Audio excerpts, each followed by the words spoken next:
Hello everyone, आप सब कैसे हैं? मैं उम्मीद करता हूं कि बहुत अच्छे होंगे और अपनी पढ़ाई को बहुत अच्छे से कर रहे होंगे। मैं Akash Kumar Bhadana ICT virtual classroom में आपका बहुत बहुत स्वागत करता हूं मेरे प्यारे बच्चों। जैसे आपको पता है मेरे प्यारे बच्चों, बेसिकली हमारी आपका जो है 7th क्लास है और 7th क्लास में हम देख रहे हैं हमारे अतीत जो सेकंड हमारी बुक है और उसी में हम लोग मेरे प्यारे बच्चों 2 चैप्टर हम लोग आपका कर चुके हैं। आज हम लोग तीसरे चैप्टर की तरफ आगे बढ़ रहे हैं और हमारा तीसरा चैप्टर है इसी के अंतर्गत बच्चों। और उस चैप्टर का जो है हम लोग इसमें देखेंगे 12वीं शताब्दी से 15वीं शताब्दी के बीच दिल्ली में जो राजवंश शासन किए हैं उनको पढ़ेंगे। तो फिलहाल हम चलते हैं सीधा डिजिटल बोर्ड पर।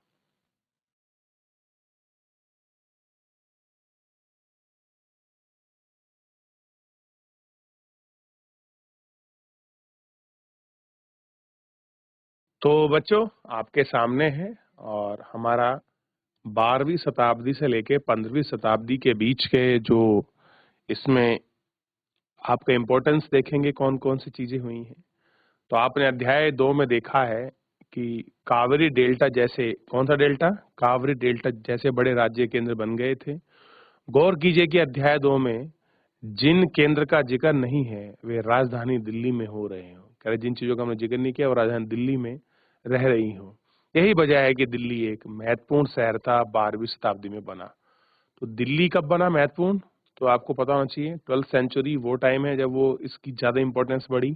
ठीक है, अब थोड़ा सा आप एक नजर अगर आप दौड़ाओगे तो यहाँ आपको ये शहर दिखाई देगा बसा हुआ। देखिए, तुगलकाबाद बहुत बाद में बसा है, इलाहाबाद बाद में बसा है, ठीक है, सीकरी को बाद में बसाया गया, फिरोज साहब जो अब कोटला वगैरह है, ये आपकी यमुना है। और देखिए बहुत सारी चीजें तो ऐसी हैं जो समय समय पे आने के बाद उनको बसाया गया है, उनको आप देख सकते हैं, बात कर सकते हैं।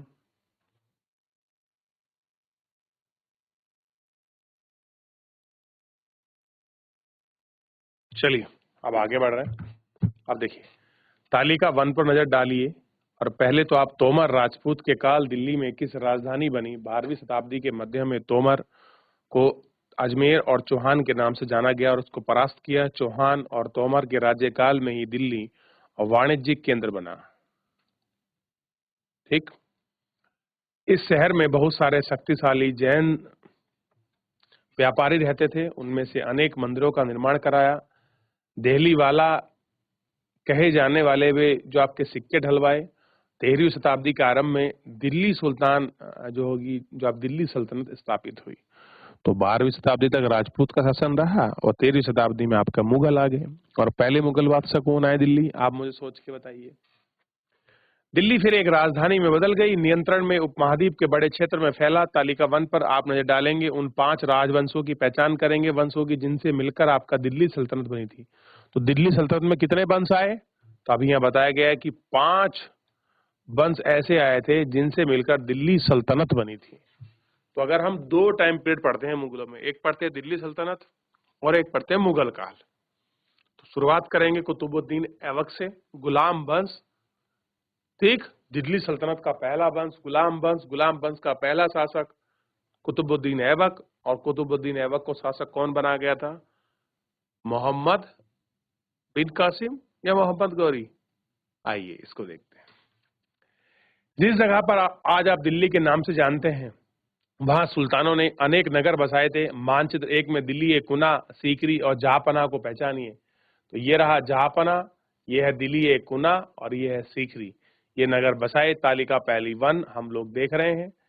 इस तालिका 1 में आप सबसे पहले देखेंगे राजपूत शासक आए और राजपूत शासकों ने 12वीं शताब्दी के आरंभ से लेकर और 1165 तक यह शासन किया। और आप जानते हैं कि पृथ्वीराज चौहान शासन कर रहे थे। तो सबसे पहले आरंभिक तौर पर थे अनंगपाल तोमर और एक गुजर प्रतिहार वंश के शासकों में से थे, जिन्होंने 1130 से लेकर 1145 के बीच में लड़ाई लड़ी। फिर थे चौहान वंश, जो आपका 1165 से लेकर 1192 के बीच था। अब अब पृथ्वीराज चौहान जो है आपके तराइन की लड़ाई लड़ेंगे और वहां तराइन की पहली लड़ाई 1191 में और दूसरी लड़ाई 1192 में लड़ी। 92 में पृथ्वीराज चौहान तराइन की लड़ाई में हार जाते हैं और मोहम्मद गोरी का दिल्ली पर कब्जा हो जाता है। और मोहम्मद गोरी अपने गुलाम शासक, जिसे हम आपका तुर्की शासक के नाम से जानते हैं, इसी को हम गुलाम वंश कहते हैं, और पहला अपना गुलाम कुतुबुद्दीन ऐबक को 1206 से लेके 1210 के बीच शासक बनाता है। यानी कि गुलाम वंश कब चला? 1206 से लेके 1290 के बीच का टाइम पीरियड है गुलाम वंश का, तो ये चला। और यहाँ आप अनंगपाल बाप तोमर को देख सकते हैं, 1130 से लेके 1145 के बीच अकेला शासक रहा। और पृथ्वीराज चौहान के बारे में अगर आप देखोगे तो पृथ्वीराज चौहान 1175 से लेकर 1192 तक आपका शासक रहा। तो जिस तरीके की सारणी बनी है हूबहू आप इसको कॉपी करें और आप प्रारंभ में जो ये यहाँ तक लिखिए आप, इसके बाद इल्तुतमिश और इल्तुतमिश की पुत्री आपका रजिया सुल्ताना, और उसके बाद गयासुद्दीन बलबन जो है शासक बनते हैं। देखिए इनको लिखना शुरू कीजिए, फिर आगे बढ़ते हैं।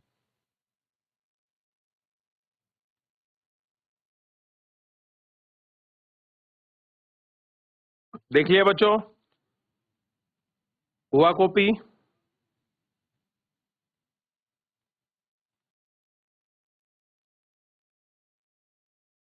चलिए आगे बढ़े। इल्तुतमिश को देखिए, रजिया को देखिए और गयासुद्दीन बलबन को देखिए। इनका टाइम पीरियड है, इनको देख लीजिए।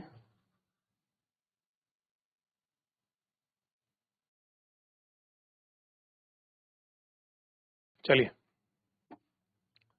इसके बाद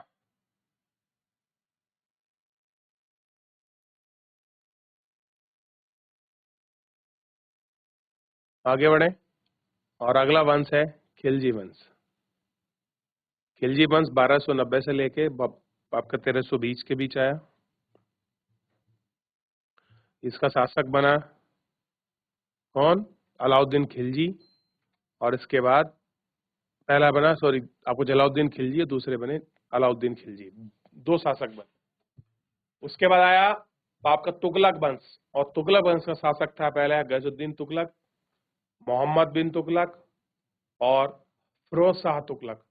तो फिरोज शाह तुगलक ने भारत में नहरों का निर्माण करवाया था, ठीक। और सैयद वंश में आपका खिजर खां, और खिजर खां के बाद आपका लोधी वंश, और लोधी वंश का शासक बहलोल लोधी, और बहलोल लोधी को ही परास्त कर कौन? बाबर भारत में आपका मुगल की स्थापना करता है। देखिए अब आप खिलजी वंश को लिखिए।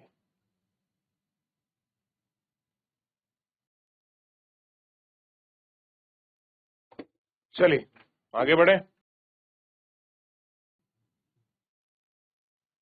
आप बात करेंगे सुल्तानों के अधीन दिल्ली, इतिहास, तारीख। तारीख एक वचन है और आपका तवारीख बहुवचन है, जो सुल्तानों के शासनकाल के प्रशासन की भाषा फारसी में लिखे हैं। तो मेन भाषा क्या थी इनकी, तो आपको बताना चाहिए। मेन भाषा इनकी फारसी। तवारीखों के रचयिता सचिव, प्रशासक, कवि और दरबार जैसे सुशिक्षित व्यक्ति थे, जो घटनाओं का वर्णन भी करते थे और शासकों को प्रशासन संबंधी सलाह भी देते थे। वे न्याय संगत शासन के महत्व पर बल देते थे कि जो न्याय हो वो आपका न्याय संगत हो, यानी कि लॉजिकल होना चाहिए, उन्हीं लोगों का होना चाहिए, ठीक। इसी की वो बात भी करते थे, ठीक है। 13वीं सदी के इतिहासकार फर्क ए मुदविल ने लिखा है, राजा का नाम सैनिकों के बिना चल सकता है, सैनिक वेतन का काम बिना नहीं चल सकता। वेतन आता है किसानों के एकत्र किए गए राजस्व से, मगर किसान भी राजस्व तभी चुकाएगा जब वे खुशहाल और संपन्न होंगे। ऐसा तभी हो सकता है जब राजा न्याय और ईमानदारी से शासन चलाएगा। तो सब कुछ डिपेंड किस पे है? ईमानदारी का शासन, न्याय के शासन से।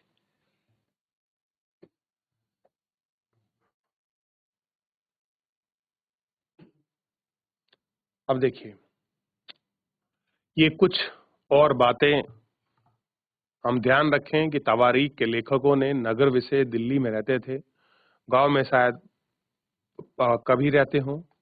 वे अक्सर इतिहास वहाँ सुल्तानों के लिए हैं। उनमें सारे इनाम रकाम मां पाने की आशा में लिखे हैं। ये लेखक अक्सर शासकों को जन्मसिद्ध अधिकार और लिंग भेद पर आधारित हैं, आदर्श समाज व्यवस्था बनाए रखने की सलाह देते हैं।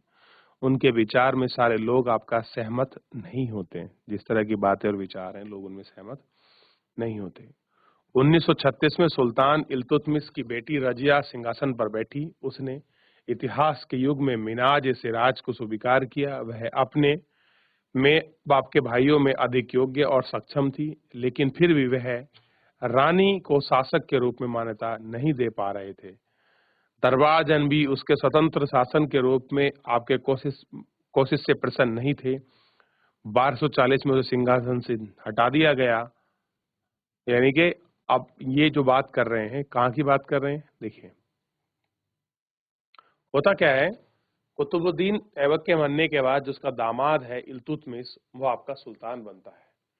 इल्तुतमिश के इतने जो भी पुत्र थे वो उतने योग्य नहीं थे जितनी कि उसकी पुत्री रजिया सुल्ताना थी।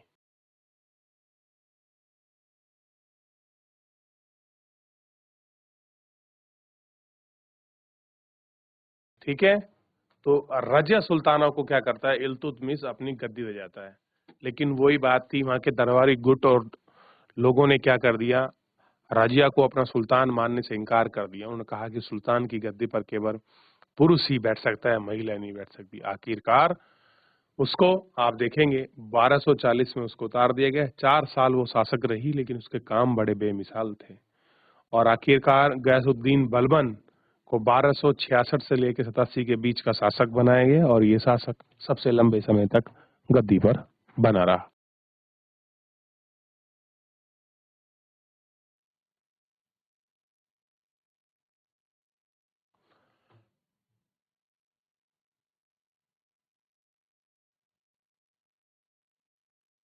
आपने देखा कि उसको 1240 में सिंहासन से हटाने का मेन कारण क्या था, ये आपको समझ आया होगा।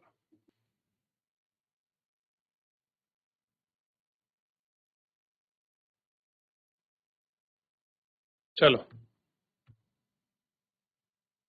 लिंग भेद, स्त्री तथा पुरुषों के बीच सामाजिक और संरचना के संबंधित अंतर है और इसमें बहुत सारे आपके जो तर्क हैं वो आपके तर्क भी दिए जाते हैं। ठीक, अब देखिए इसमें कुछ बात की गई है रजिया के बारे में, उन बातों को हम लोग देखते हैं। कह रहे बबकर रजिया के बारे में मिनाज सिराज उस समय के बहुत बड़े इतिहासकार थे। उन्होंने कुछ लिखा है रजिया के बारे में कि वो कुछ बता रहे हैं कि रजिया सुल्तान के बारे में बता रहे हैं कि मिनाज सिराज सोचता था कि ईश्वर ने आदर्श समाज व्यवस्था बनाई गई है, स्त्रियों को पुरुषों के अधीन होना चाहिए। कह रहे कि उसके अनुसार कौन सी स्त्री को पुरुषों के अधीन होना चाहिए।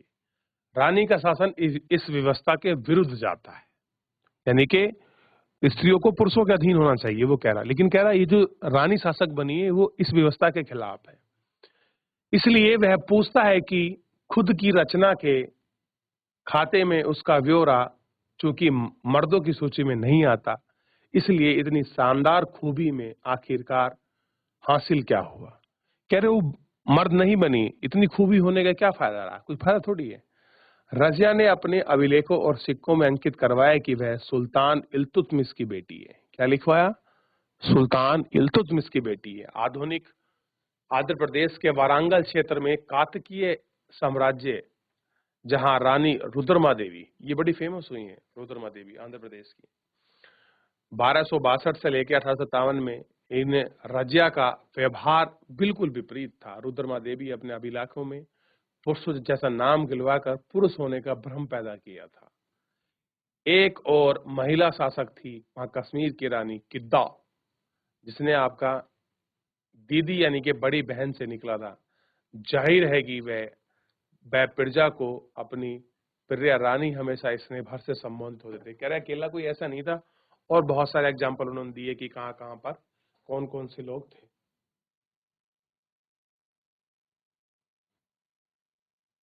ठीक, जिसकी वजह से ये फेमस हमको देखने को मिला।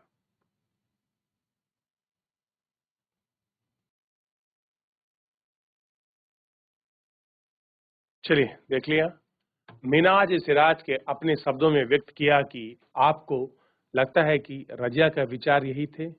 आपके अनुसार स्त्री के लिए शासक बनना इतना कठिन क्यों है? देखिए, मिनाज सिराज तो ये भी लिखता है कि उसमें सब खूबी थी, बस एक ही बेखूबी थी कि वो महिला थी। यानी कि मिराज सिराज खुद ये मानता है कि एक योग्य शासक थी वो। उस योग्य शासक के होने के बावजूद भी वो क्या है आपका एक कुशल आपका सुल्तान होने के बावजूद महिला थी, इसलिए वो आपका जो है दिल्ली की गद्दी 50 दिन तक आपका नहीं बैठ पाई। ठीक, यही सारे वजह थी। चलिए बाकी सब आगे बढ़ेंगे। एक बार पीछे किसी कुछ पूछना है, कुछ देखना है, एक बार देख लीजिए। लिंग भेद का मतलब समझ लीजिए। स्त्री और पुरुषों के बीच सामाजिक और शारीरिक संरचना संबंधी है। आमतौर पर यह तक जाता है कि ऐसे अंतर के कारण पुरुष और महिला में पुरुष श्रेष्ठ होता है। हम लोग डिफरेंसेस करते हैं महिला और पुरुषों के बीच। ठीक, तो आपको इतना देखना चाहिए।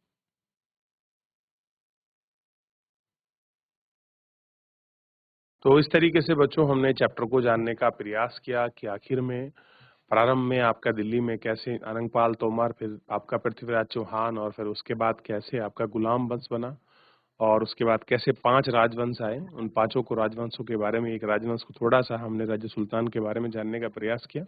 बाकी शेष को हम लोग नेक्स्ट लेक्चर में देखेंगे। फिलहाल आज के लिए इतना ही। धन्यवाद।